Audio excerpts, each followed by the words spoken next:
Bonjour, je vous retrouve aujourd'hui pour une nouvelle édition des favoris du mois. Ça regroupera en quelque sorte mes favoris d'octobre et novembre parce que j'ose imaginer comme cette vidéo a dû vous manquer puisque je ne l'ai pas faite au mois d'octobre. Je ne sais pas comment vous avez pu vivre sans ça. J'avais pas beaucoup de favoris beauté à inclure dans cette vidéo. J'hésite parfois à faire d'une part une vidéo pour les favoris lifestyle, les favoris culture, que je pourrais nommer d'une autre façon que les favoris du mois. Et j'hésite à faire des vidéos favoris beauté qui regrouperaient uniquement des favoris beauté. Dites-moi ce que vous préférez ou si vous, ça vous plaît comme ça que je regroupe tout dans une seule et même vidéo. En tout cas, pour le mois de novembre et le mois d'octobre, ça va être le cas. J'ai regroupé tous mes favoris culture, beauté, mode dans une seule et même vidéo. C'est parti, je vais commencer avec les favoris beauté parce que j'en ai pas 50 et la plupart ont fait office d'un article sur mon blog, donc je vais pas m'éterniser pendant des heures dessus. C'est vernis d'une gamme particulière chez Essie, qui est une gamme qui a pour réputation normalement de tenir beaucoup plus longtemps sur les ongles et d'avoir un résultat effet gel semi-permanent. Moi, j'ai trouvé que le résultat effet gel semi-permanent était là, mais j'ai été quelque peu déçue de la tenue. Je les classe quand même dans les belles découvertes de ce mois-ci parce que j'ai beaucoup aimé cette couleur qui est la couleur Galavanting. C'est un prune profond qui est très joli et j'ai trouvé vraiment que le résultat effet gel était là, effet gel semi-permanent, et aussi ça sèche très vite, c'est-à-dire que j'ai trouvé que je faisais ma manucure beaucoup plus rapidement avec cette gamme-là qu'avec une gamme de vernis Essie classique. J'ai fait une belle redécouverte, c'est cette poudre de chez Clinique. Je vous l'ai déjà citée dans une de mes vidéos favoris en 2016 voire 2015 parce que ça fait quand même un petit bout de temps que je la possède. C'est une poudre anti-rougeur qui est de couleur jaune, qui a pour but non pas d'être une poudre matifiante, mais qui est une poudre qui va atténuer les rougeurs si vous la mettez là où vous avez des rougeurs. Donc moi j'aime bien mettre ça sur les ailes du nez, j'aime bien mettre ça au niveau des joues parce que j'ai pas mal de rougeurs qui ne disparaissent pas à ce niveau-là, au niveau du haut des pommettes, et je trouve que cette poudre est vraiment très efficace. Dernièrement, il m'est beaucoup arrivé de faire uniquement mes cernes, donc d'appliquer de l'anti-cerne et du correcteur par-ci par-là, donc sur les ailes du nez, et de venir corriger mes rougeurs avec cette poudre et de ne pas appliquer de fond de teint. Donc j'en suis très contente. Deux rouges à lèvres qui ont fait office d'un article sur mon blog parce que j'aime beaucoup vous faire des billets sur les rouges à lèvres. J'aime beaucoup les rouges à lèvres, notamment les couleurs bien profondes qui se voient bien. Pour l'automne, je trouve en tout cas que ce prune est vraiment très flatteur. On aurait tendance à pas imaginer porter ce genre de violet sur les lèvres. On peut croire que ça peut vraiment plomber le regard, plomber le teint, plomber tout ce qu'on veut, que ça peut faire effet dégueulasse. Mais moi j'ai trouvé qu'avec un teint un petit peu rehaussé, sans avoir des yeux trop chargés, j'ai trouvé qu'il était très joli. Et on pourrait croire qu'on peut plus le porter en été parce qu'il a des sous-tons un peu fuchsia. Mais j'ai trouvé que là pour l'automne, sous la lumière de l'automne, il était au contraire très joli. Donc c'est le prune trendy de chez Givenchy dans leur gamme Le Rouge, c'est le numéro 327 avec un packaging en cuir comme celui-ci. Certes c'est un packaging très qualitatif, moi je m'en serais volontiers passé en espérant avoir un rouge à lèvres moins cher. Moi la marque me l'a offert donc c'est un cadeau très sympa, mais je peux comprendre qu'on n'ait pas envie de mettre 35 balles dans un rouge à lèvres. En tout cas, sachez que celui-ci a une très bonne tenue, il s'estompe vraiment très proprement et le résultat semi-mat est plutôt canon. Toujours dans les rouges à lèvres mat, on a les Pure Color Envie Mat chez Estée Lauder. Là, j'ai testé la couleur numéro 320 Volatile, c'est ni plus ni moins le rouge à lèvres que je portais lorsque je vous ai fait une revue sur ma montre Fitbit. C'est un rouge orangé et l'automne, avec les feuilles qui passent au rouge orangé parfois, eh bien je trouve ça aussi très adapté de porter ce genre de rouge à lèvres en cette saison. La lumière s'y prête bien, je trouve. Et encore une fois, ça va plus vite, je trouve, souvent de faire un rouge à lèvres bien travaillé plutôt que de faire des yeux bien travaillés. La plus belle découverte de ces favoris beauté de ces derniers mois, c'est sans aucun doute mes fards Make Up Geek. J'ai acheté une Z palette, une nouvelle Z palette pour pouvoir glisser ces nouveautés dedans. Je glissais déjà mes fards MAC Cosmetics dans des Z palettes. Donc j'en ai acheté une bonne quantité parce que j'avais envie de tester plusieurs fards et de pouvoir réaliser différents maquillages. Je me suis procuré des fards Make Up Geek classiques et des fards dans la gamme Fold qui sont ces fards hyper pigmentés qui au toucher quand vous les prélevez ils sont un peu crémeux, même quand vous les appliquez ça permet que ça adhère hyper bien à la paupière, et à la fois ce sont des fards qui s'estompent mais vraiment super bien. Est-ce que c'est meilleur que les fards MAC? Oui, c'est quand même un petit peu au-dessus. Surtout là où c'est très appréciable, c'est que c'est moins cher que les fards MAC. Même si vous commandez ça aux États-Unis, vous avez des frais de port qui sont conséquents. Mais si vous commandez moins d'un certain montant, vous avez moins de risque d'avoir des frais de douane. Donc moi j'ai commandé la Z palette et les fards Make Up Geek. J'ai divisé ma commande en 2 commandes de façon à certes payer 2 fois les frais de port, mais de ne pas avoir plus de 40 balles de frais de douane à l'arrivée. Donc je crois qu'il faut que ça fasse moins de 58 $, ou 63 $ pour que vous ne risquiez pas d'avoir les frais de douane. Et il faut passer par le mode de livraison qui permet d'être livré par la poste. En tout cas, moi j'ai pas eu de frais de douane, donc j'étais super rassurée de ce côté-là. Dans mes favoris, vous retrouvez le Vanilla Bean, qui est un fard chair des plus pigmentés, des plus adaptés à la couleur chair de mes yeux. Vous avez le fard noir, je ne sais plus son nom, le Corrupt, un des noirs les plus pigmentés que j'ai pu trouver. Je le trouve plus pigmenté que le fard noir de Urban Decay dans les palettes Naked. Vous avez ce genre de fard foil qui est un doré, mais vraiment ce fard qui ressemble au fard Club de MAC, qui aussi propose une pigmentation, mais franchement du feu de Dieu. Et je pense que vous le voyez bien ici.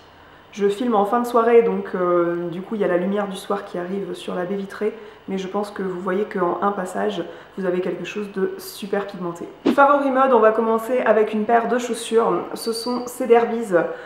J'adore, j'adore, j'adore. C'est vraiment ma paire de chaussures go-to, c'est-à-dire que autant pour aller à une soirée que pour aller à un entretien, j'ai pas d'entretien d'embauche, mais pour aller au travail, pour aller n'importe où.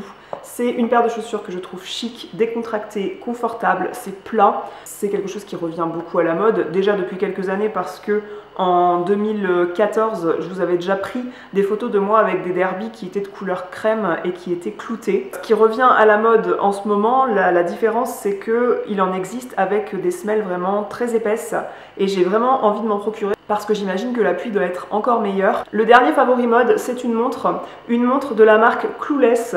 C'est vrai que ça ressemble beaucoup aux montres de la marque Cluse qu'on peut trouver, mais personnellement moi je trouve pas que Cluse ait inventé ce design de montre, puisque par exemple j'avais déjà une montre Skagen avec ce design là. Je vous mettrai le lien du billet où je présentais cette montre en barre d'infos. Le détail que j'aime dans cette montre, c'est le fond noir, je trouve ça super joli, et aussi le fait que ce n'est pas un fermoir qui se clip, c'est un fermoir en format un peu ceinture, et je trouve que ça change un petit peu niveau design des montres Cluse ou des autres montres de ce style qu'on peut voir. Une autre montre, mais je ne vais pas le citer dans les favoris mode, c'est plus un favori lifestyle sport, c'est le tracker d'activité Fitbit que je vous ai présenté en revue dans ma vidéo qui était consacrée à cette montre. C'est le cadeau d'anniversaire que j'ai reçu de la part de mon amoureux. C'est un tracker d'activité qui est relié à votre smartphone pour toutes les synchronisations et vous donner des graphiques sur votre sommeil, sur vos phases de sommeil, sur votre alimentation si vous choisissez de remplir tout ce que vous avez mangé dedans, mais aussi sur les sports que vous avez effectués, et c'est un compteur de pas. Ce que j'ai pas dit dans la vidéo, c'est que pour le footing, c'est très bien d'avoir ce tracker d'activité qui mesure le rythme cardiaque de façon à ce que quand on court en fractionné, on puisse repartir quand le rythme cardiaque est descendu au bon niveau. Ensuite, mon favori de maman, il s'agit de 2 cahiers d'activité. Je les ai trouvés chez Cultura. Le premier, c'est mon cahier tout le programme de la maternelle. Ça correspond aux enfants à partir de 2-3 ans. Donc certaines activités seront plus adaptées à un enfant de 3 ans, mais sur les 2 cahiers, ils mettent que c'est réalisable à partir de 2 ans. Clairement, mon fils ne réalise pas tout parfaitement, il ne sait pas colorier sans déborder, hein, faut pas rêver. Et je m'attends pas à ce qu'il fasse ça, et je m'attends pas à ce qu'il obéisse pour chaque page à ce qu'il est dit de faire, mais ça permet d'échanger sur différents objets qui sont dessinés au travers de ce cahier. Par exemple, là, il ne faut rien faire, il faut juste dire à quoi servent ces objets, donc ça permet de discuter autour des objets, de les montrer dans la maison également. Ici, il fallait coller des autocollants, donc les yeux, la bouche et le nez de la petite fille. Donc c'est des jeux d'autocollants, des jeux de coloriage, des jeux de gommettes, des jeux où il faut relier des choses à d'autres en fonction des thèmes proposés. Il y a des cours de récré avec des histoires. Là vous voyez qu'il ne fallait rien faire mais qu'il avait le feutre en main et qu'il s'est donné à cœur joie pour barbouiller un peu toute la page. Celui-ci c'est aux éditions Magnard et vous avez celui-là aux éditions Nathan. Ce que j'aime beaucoup dans ces deux cahiers, c'est que la plupart des choses sont ancrées dans la réalité.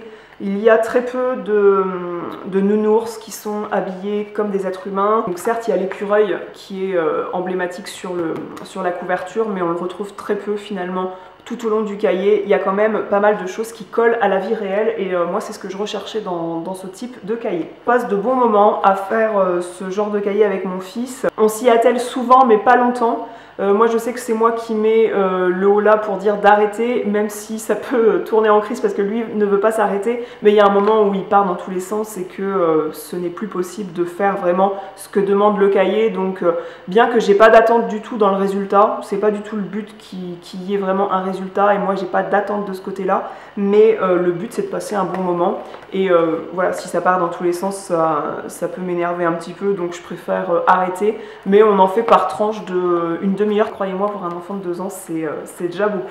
Ensuite je ne peux que vous parler de la série qui m'a accompagnée ces 2 derniers mois, puisque nous avons vu défiler les 3 saisons, puisque j'ai commencé la série Outlander, la saison 3 était déjà sortie et elle est encore en cours de diffusion.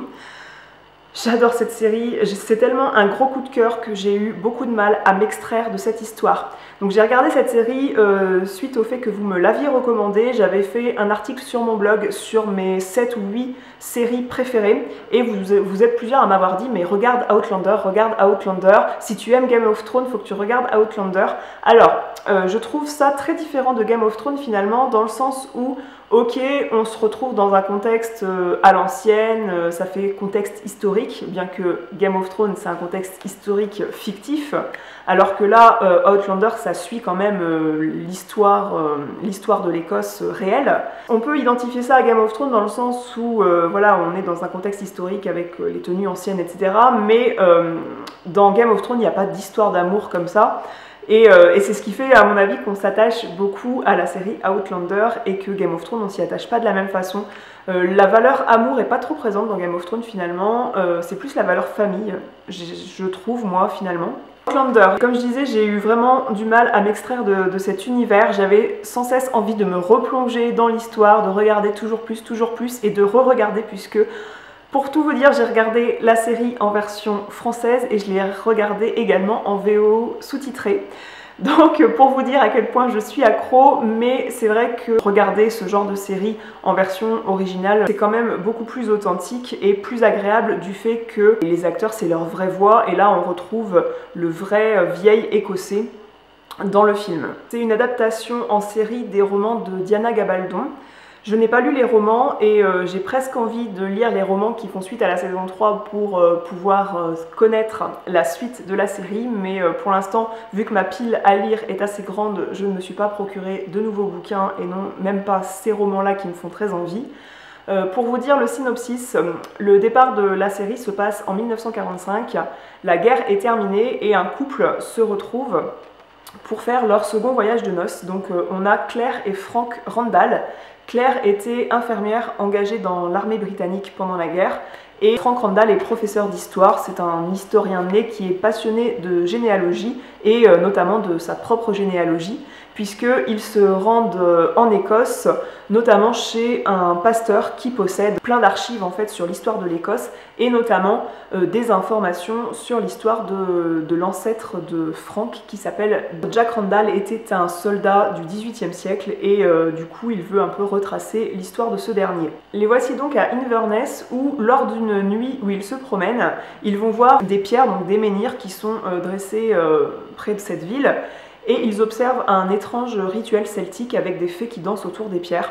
Et le lendemain, Claire, elle décide de laisser Frank à ses recherches généalogiques pour retourner aux pierres parce qu'elle a repéré des fleurs pour compléter un herbier puisque c'est une passionnée de plantes et des vertus médicinales des plantes. Elle retourne aux pierres, au menhir, et tout d'un coup, elle entend un bourdonnement qui provient du plus gros des menhirs et elle s'approche du menhir, elle le touche. Et c'est là qu'elle se réveille au même endroit, près de ce gros menhir, mais très confuse du fait qu'elle s'échappe, elle ne revoit pas sa voiture. Elle se retrouve face à face avec Jack Randall, qui ressemble vraiment de très près à Frank Randall, puisqu'ils ont pris le même acteur. Hein. Elle a une étrange confrontation, une étrange rencontre avec ce mec-là, et qu'il y a un groupe d'Écossais qui va la sauver, mais qui va aussi l'enlever, et sous le nom du clan Mackenzie. Le clan Mackenzie qui l'a enlevé va l'emmener dans leur château.